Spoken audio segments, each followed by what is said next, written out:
तो फ्रेंड आज की वीडियो सीरीज के अंदर हम लोग अगले टॉपिक को डिस्कस करने वाले हैं जो बेसिकली वेरिएशन होते हैं एसपीडीएफ ऑर्बिटल के अकॉर्डिंग, एनर्जीज के अकॉर्डिंग।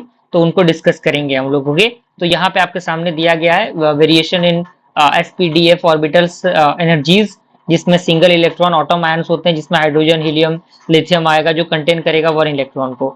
ओके, क्योंकि आपको पता है कि हाइड्रोजन के लास्ट ऑर्बिट पे कितने इलेक्ट्रॉन होते हैं, 1 इलेक्ट्रॉन होते हैं। तो इसी तरीके से यहाँ पे आप देखिए सेल है, यहाँ पे सेल 1 आपका है, ये सेल 2 है। तो यहाँ पे आपका जो इलेक्ट्रॉन आपको दिख रहा होगा, ये आपका क्या होता है, ग्राउंड स्टेट होता है, और ये आपका क्या होता है, एक्साइटेड स्टेट होता है। तो यहाँ पे पहला कंडीशन ये है कि जो E1 होगा, यानी सेल 1 का जो होगा वो क्या होगा, वो लेस देन होगा E2 से, और यहाँ पे जो E2s जो होगा वो इक्वल होगा E2p के, यानी सेम एनर्जी ऑर्बिटल। यहाँ पे जो E3s होगा और वो E3p और E3d जो होगा वो तीनों सिमिलर ही रहेंगे। और यहाँ पे इसका फॉर्मेशन आपके सामने दिया हुआ है, ये 2s का फॉर्मेशन है और ये 2p का फॉर्मेशन है कि नहीं। अब यहाँ पे कुछ एनर्जीज दी गई हैं जो कि आपके सामने दिख रहे होंगे, जैसे 1s less than 2s is equal to 2p, less than 3s is equal to 3p equal to 3d, less than 4s is equal to 4p upon 4d is equal to 4f। तो यहाँ पे जो energies हैं वो decided होते हैं by n principle. Okay, n के द्वारा। अब यहाँ पे प्रिंसिपल क्वांटम नंबर आपके सामने दिया हुआ है, जैसे कि आप यहाँ पे देखिए सिंगल इलेक्ट्रॉन एटम एंड यहाँ पे मल्टी इलेक्ट्रॉन एटम्स यहाँ पे दिए गए हैं, जिसमें कि आप देख सकते हैं ये 1s हो गया, ये 2s 2p, 3s 3p 3d, इस तरीके से एनर्जीज रहती हैं। इसी तरीके से आपका ये फॉर्मेशन दिया हुआ है, 3d के अकॉर्डिंग रहती हैं चीजें। तो यहाँ पे मल्टी इलेक्ट्रॉन एटम्स क्या होते हैं, यहाँ पे एनर्जी जो होते हैं वो डिसाइड होते हैं by the principle of quantitative number. Okay, और साथ ही साथ जो आपका एजिमुथल क्वांटम नंबर होता है उसके अकॉर्डिंग, दोनों के अकॉर्डिंग। तो यहाँ पे सिंगल इलेक्ट्रॉन सिस्टम है जो डिसाइडेड होते हैं इनके द्वारा। तो यहाँ पे आपका ई दिया, यहाँ पे आपके देख सकते हैं अट्रैक्शन हो रहा है, इलेक्ट्रोस्टैटिक अट्रैक्शन यहाँ पे है, और यहाँ पे इलेक्ट्रॉनिक स्टैटिक रिपल्सन है।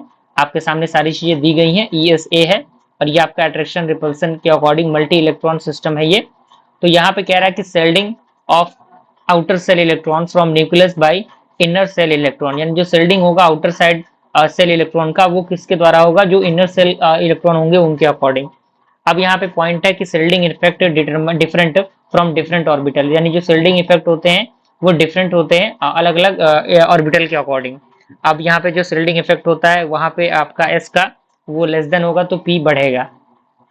तो यहाँ पे S less than P less than D less than F है। तो यहाँ पे S ऑर्बिटल में L इजिकल टू 0 होगा, P ऑर्बिटल में L इजिकल टू 1, D में L इजिकल टू 2, F में आपका L इजिकल टू 3 होगा।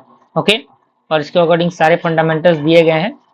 तो यहाँ पे पॉइंट कह रहा है कि orbitals which experience more shielding effect has higher energy, यानी जो ऑर्बिटल काफी ज्यादा शिल्डिंग इफेक्ट को एक्सपीरियंस करते हैं तो उनका जो एनर्जी होगा वो भी हाई होगा, यानी n प्लस एन अगर बढ़ेगा तो एनर्जी बढ़ेगा, n प्लस एल आपका बढ़ेगा।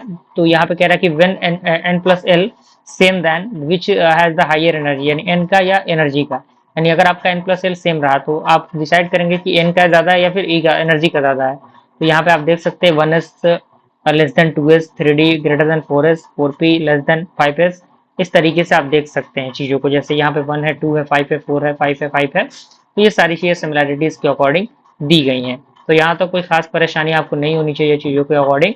अब अगले वीडियो सीरीज के अंदर हम लोग इलेक्ट्रॉनिक कन्फिग्रेशन देख लेंगे, और इलेक्ट्रॉनिक कन्फिग्रेशन तो आपको आता ही होगा, कोई नया टॉपिक नहीं रहेगा इलेक्ट्रॉनिक कन्फिग्रेशन। मिलता है फ्रेंड्स अगले वीडियो में, तब तक के लिए थैंक यू।